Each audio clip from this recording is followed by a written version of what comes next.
Welcome to the Three Moons, Three Souls podcast with host Jacqueline Burke. Today's special guest is Deanna Dalziel. Welcome, Deanna. Thank you for joining me on today's podcast. How are you? I'm great, thank you. Thank you for having me. I'm super excited. Oh, good. Well, it's a pleasure. It's so nice to see you again or talk to you. Sorry. I have a couple questions for you today. First of all, we're touching base on our childhood and where we lived, where we came from, and who we are today. Okay. So, who inspired you as a child? Wow, that's a big one. I feel like a lot of my inspiration for who I am at the core, I think probably comes from grandparents, family, not any one person or people. It was all just sort of a mixture of all that love and being together and being positive and Oh, yeah. yeah. Oh, that's nice.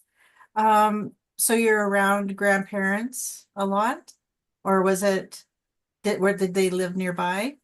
They did, Oh, that's yes. good. Yeah, I was pretty lucky. I mean, there was some times where our immediate family moved away for a few years and then kind of all moved back together. So it wasn't consistently all together in the same town, but pretty much. And when we weren't, my parents were really good about getting us home like every year to visit the other part of the family that we weren't seeing all the time and things like Yeah. that. So, Oh, that's yeah, nice. So what did yeah. you want to be when you were a little child, or say in the age 6 years old?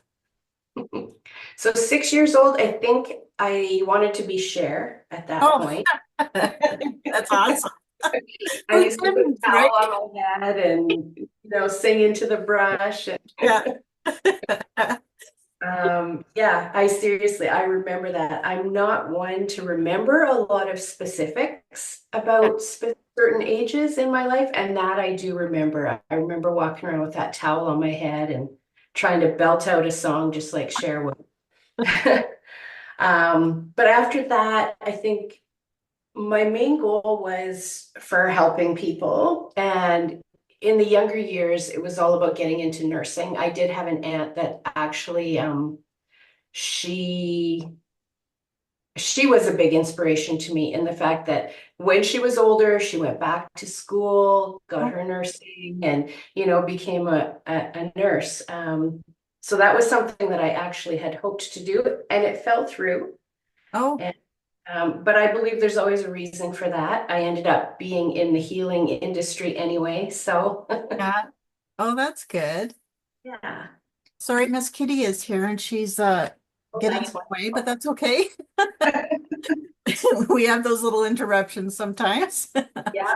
Um, yeah, sure, boy, and nursing. Like when you said that, I thought of my aunt too. Oh, That awesome. was an inspiration to me. So it's funny, what you find that you have in common just at the beginning of a conversation. Yeah, yeah. It's cool. Um, so singing, I want to ask you about that too. Do you do that at all now? I am one of the worst singers you could ever imagine. So no, I don't do that. Maybe with a close friend in the car or alone in the car, definitely. But yeah, no, that's nothing that I pursued. Oh, yeah. Another thing we have in common, I suppose I sound like a cat having a stroke when I try to sing, but that's saved for the in the shower. Yeah, yeah. So tell me a little bit about who you are today and with your career and what your goals are in that regard. Okay, who I am today. I guess if I had to define myself, I would define myself as a heart-centered business person. I have two businesses, just small businesses, just me. Yeah. Um, one of them, it's actually my 23rd year anniversary this month, and that's as a pet sitter. I Oh, started, nice. yeah, I started professionally pet sitting 23 years ago. Started out by working for someone else and then quickly just built my own business. Um, so that, I mean, you can't ask for anything more fun than that, right? Other than the paperwork side of it, of course, but the actual working with the animals is great.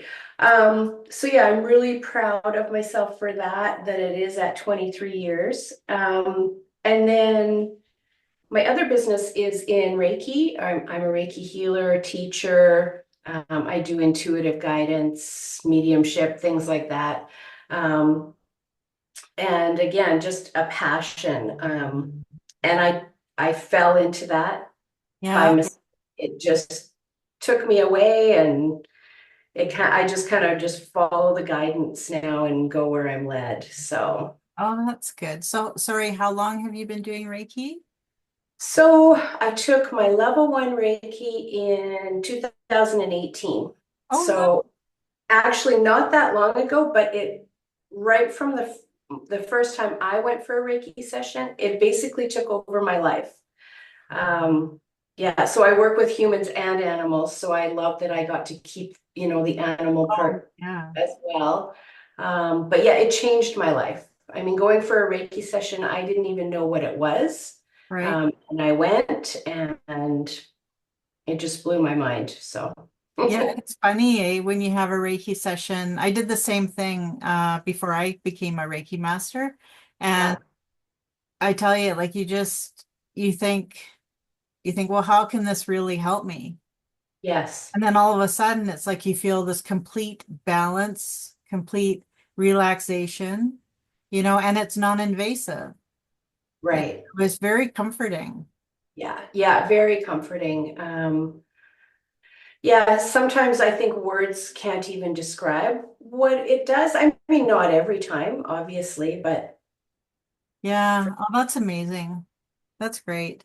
So do you find any challenges within your career at all?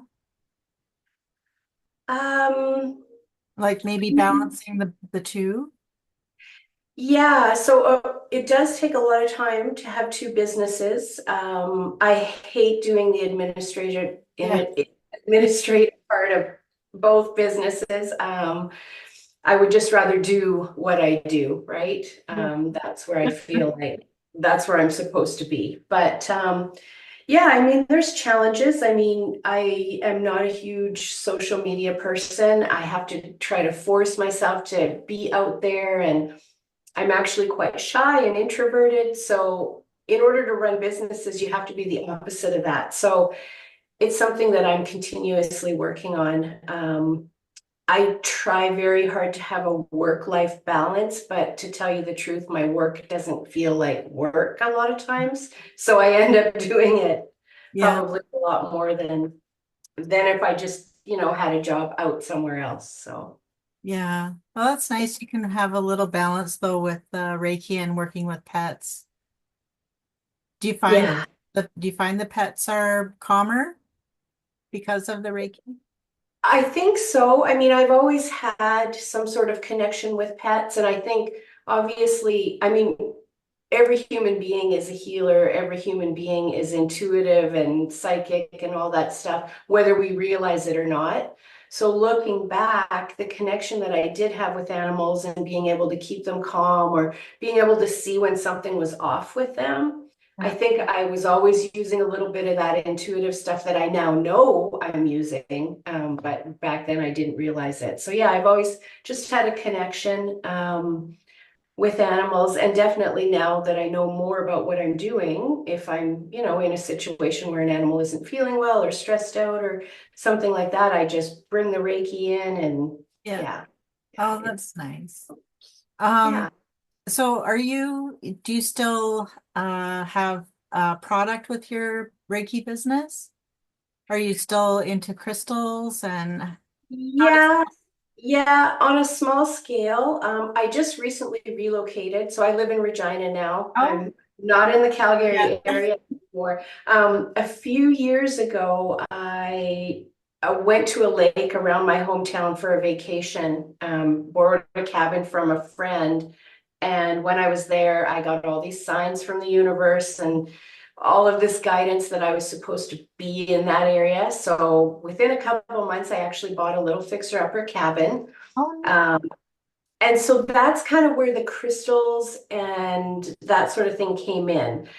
Um, Out around there, there's some beautiful markets. And obviously, I was into crystals because I do crystal healing, but it was more of a personal thing. But my parents actually used to be very passionate about hunting for rocks and then polishing them and making them into things, pieces of art and stuff like that, jewelry. That's cool. Yeah, so long story short, me being at the cabin, wanting to be there every summer, I kind of had to find, a way to make a little bit of an income. They have all this inventory that they kind of need to get rid of because they're just sitting on it. So I combined their products with my love of crystals, and I started wholesaling crystals. And I do a market pretty much every weekend in the summer Oh, out in southeastern Saskatchewan. how cool is that? Yeah, I love it. It's Yeah. amazing. Yeah. Um, so okay, so with your market, are you busy like all year, or do you plan it so that it's in, say, the summertime or maybe a little bit into the fall, winter, or how do you plan those around your schedule with Reiki and pets? Good question. Because it's So like be- businesses, really. it is, yeah. So pretty much at this point, all I've done is when I'm at the cabin, I do the markets that are out there. Okay. I know I did a market with you, which was Yeah. amazing. I absolutely loved it. That was actually the only one that I did with anyone else other than the Red Market Barn, which is who Oh, yeah. yeah, Oh, I'm a yeah. bird. It was amazing. It was a lovely experience. But yeah, I hope to kind of figure that out sort of as I go along. I was just sort of getting into it, and then I decided to move. And Yeah. so, moving businesses and all that licensing and all that kind of thing, I'm not really set up yet, but I know that um, working in markets and with crystals and rocks and art pieces and stuff, that is definitely part of my future. I Yeah. just haven't figured out exactly how it's going to work in yet. Oh, well, you're amazing. I mean, I was drawn to you to buy my crystals, and it just, yeah, your energy is fantastic. So Thank you're you. Yeah. definitely doing what you're meant to be doing. I feel like I am. Yeah. Yeah. Thank you. Um, excuse me. So I was just wondering, like, to find balance in life, we tend to have like a little hobby or like aside from the cabin that has Chris, like where you do your markets. So do you have hobbies as well? I do. And oftentimes where I'm at in life will dictate which hobbies I'm working with Right. currently. So right now I'm going to go actually back to the cabin because Oh, it's a renovation project. oh, Um, oh, So I love doing any kind of like DIY, like oh, renovations and refinishing furniture and, just the whole thing, like painting, flooring, whatever it may be. I love that sort of thing. oh, that's so cool. That's Yeah. fantastic. Yeah. Do you like glamping? Um, I used to, yes. Ah, Yeah. oh, that's Yeah. so neat. That's Yeah. oh, that's so cool. I love so much creativity. Yeah, yeah. Creativity. And I think for me, it almost feels like a meditation, when I'm in that space. I like to do it by myself a lot. Um, I've always been really drawn to gardening and that sort of thing as well. And again, it just feels so meditative. Not that I knew that back when I started, 30 years ago or whenever had my first garden. Yeah.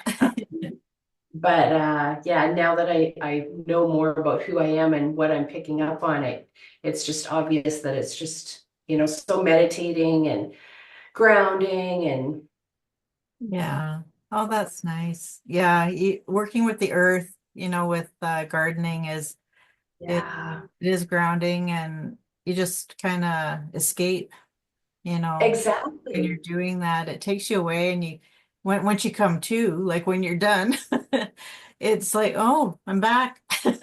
Yeah, Exactly. Yeah. Yeah. It's like you were somewhere else, or you're so present in the moment that everything else just falls away. yeah. That's good. Hey, so with what you know now, and this is a question that I ask everyone. Mhm. So with what you know now, what would you give as advice to your younger self, the young girl that's 6 years old? Wow.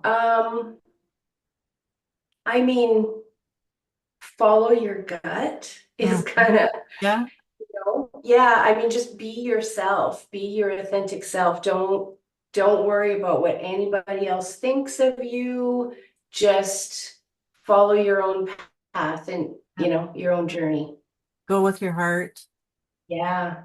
Oh yeah, Yeah. that's so important. I find, and I talk about this a lot with some of my friends too, is that back in the day, like you tend to panic when you think, oh, I'm graduating, I have to know everything now and know the direction I'm going in, and it's pure Right. stress, So it's nice to for people to hear that, you know what, it's okay to go with what you love, Yeah. Yeah. because it brings you peace. Yeah, exactly. Yeah. I Yeah. mean, I kind of feel like I was never one of those people that was like, I want to get married, I want to have two kids, I want this kind of house, I want this kind of job. I really wasn't. I just kind of, I mean, there was times where I thought, "Oh, well, I'll sign up for nursing school because I probably should. And I know that, I do admire somebody who is a nurse and I feel like I could be helpful. But at the same time, that fell through for a reason. And I think that's kind of how my whole life has gone. Yeah. It's not like I planned things out. I've just kind of taken one step in front of the other and ended up where I end up, I Right. feel like. And I know a lot of people would look at me and think, wow, well, that's crazy. And, Yeah. I'm not rich and I'm not famous and all that, but I'm happy, right? Yeah. Uh, so I feel like I did what was right for me. So yeah, we're all kind of different, right? Like other people might stress over the lifestyle I've had, whereas I'd stress over the lifestyle of thinking that you have to do this at this age and this at this age. And Yeah. It's more free. yeah, Yeah. I would just be yourself. And if it stresses you to, not be rich and all that, then you follow it the other direction, right? Yeah. Oh, wow. That's amazing. Yeah, it's important. I stress to my daughter, it's so important. Follow what's in your heart, then you won't feel like you're working, you know? Exactly. Yeah, when you get to do what you're passionate about every day and you get paid for it, I mean, there's nothing better than that, really, Yes. right? So what brought you to Saskatchewan? What was Oh, that journey? I was born in Saskatchewan. Oh, Yeah, so about 2.5 hours from Regina, a little town called Oxbow, and my family's still there. My oh, parents are there, my brother's there. Um, so yeah, when I graduated high school, I was kind of one of those people that's like, I'm out of this small town, big city, here I come, right? yeah. Um, so yeah, eventually I ended up in Calgary, which was just over 32 years ago. Oh, So I moved to Calgary 32 years ago, and I got divorced a few years back. And at that time, I kind of thought, is it time to get closer to my family? Should I think about going to Regina or, somewhere around there? And I just wasn't quite ready. yeah, Um, it wasn't my path at that time. And so yeah, then this summer when I was at the lake, I actually started, I some days couldn't breathe. I was like getting depressed. I didn't understand what was going on. But it was like every time I thought about going back to Airdrie or Calgary, yeah, I just got this heavy feeling. yeah, So I just kind of thought about it and just put it out there to the universe. Is it time for me to move closer to home? yeah, And as soon as I asked that question, I just got the answer and everything felt lighter. And And then the universe just confirmed everything. Like within a few days, I got offered a job. I got a good deal on an apartment. I got, just all these things just fell into place. It was like, well, I can't deny it. It's time to go. So Oh, yeah, that's how I ended up back here. And I'm super excited to be close to my family and friends and yeah. Oh, that's so good. Um, yeah. so is Reiki quite popular where you live now, being a So small community? yeah, I was quite surprised when I started going to the lake that very first summer. I was really surprised at what a big community of heart-centered people there are, Oh, and spiritual people, and a lot of healing practitioners. And yeah, I was really surprised. There's quite a community, especially in that White Bear Lake, Kenosi Lake area is where I'm talking about specifically. In Regina, I haven't got quite a measure on everything yet, but I suspect it's the same. Yeah, oh, it wow. feels the same at this point.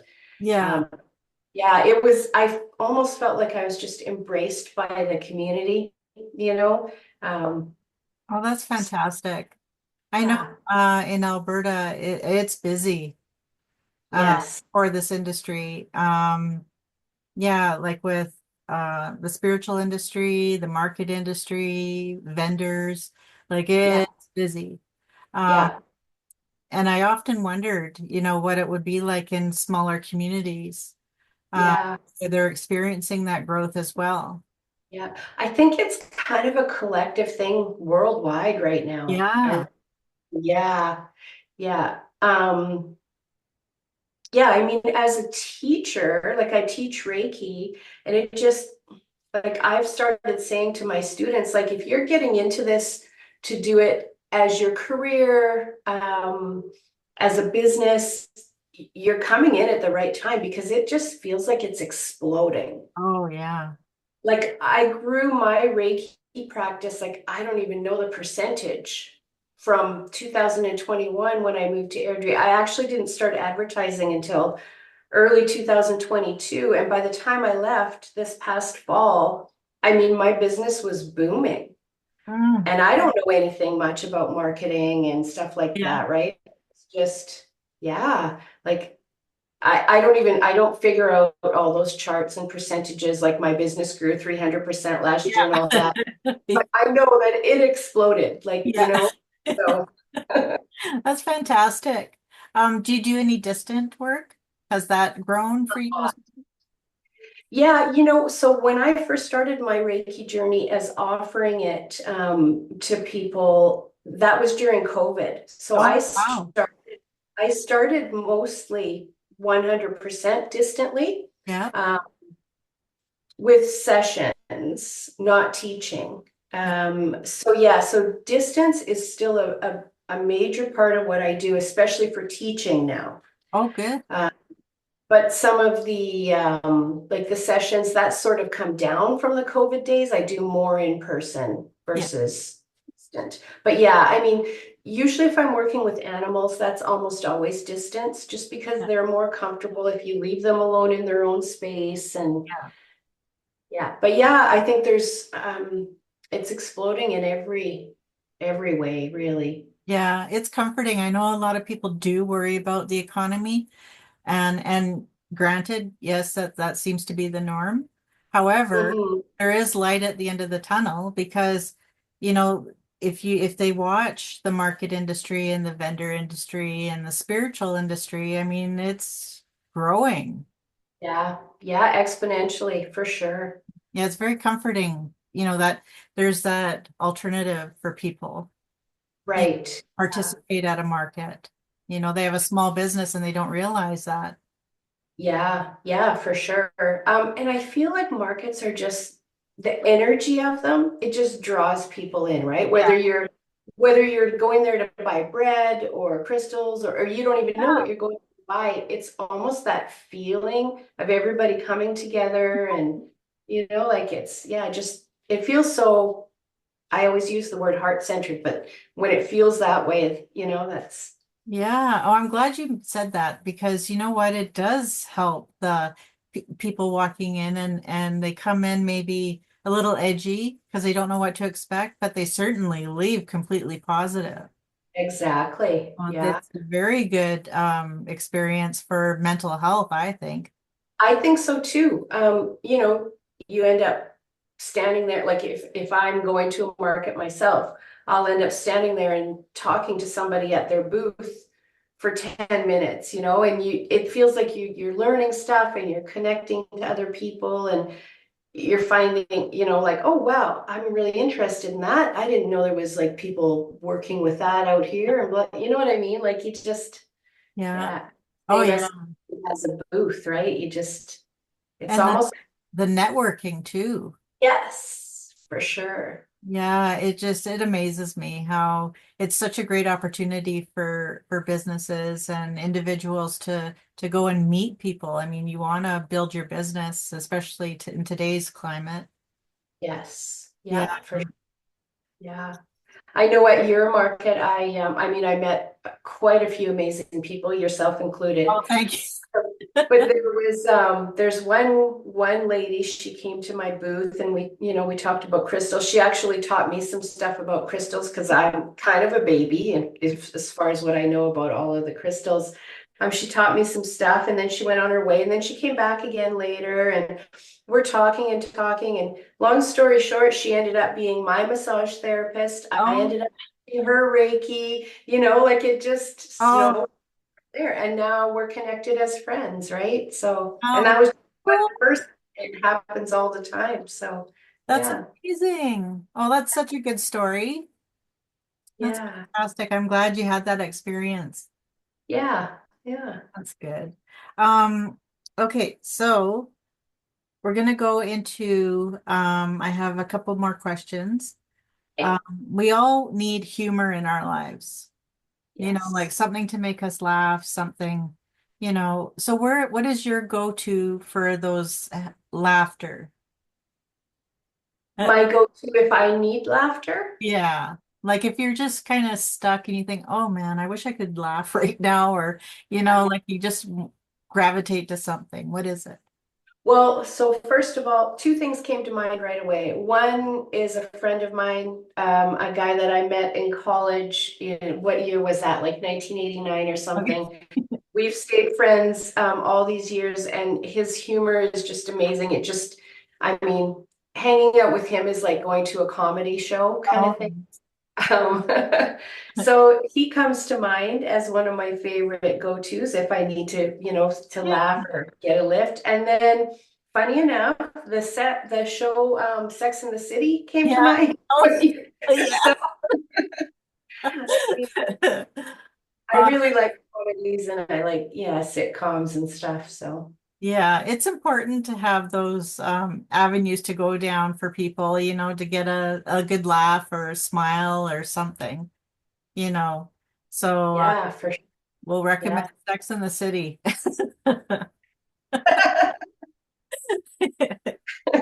Oh.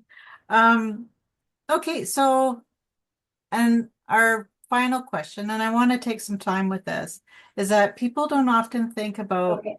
complimenting themselves or giving themselves a pat on the shoulder, or you know what I mean? Um, hmm so how do you explain to someone how to do that? To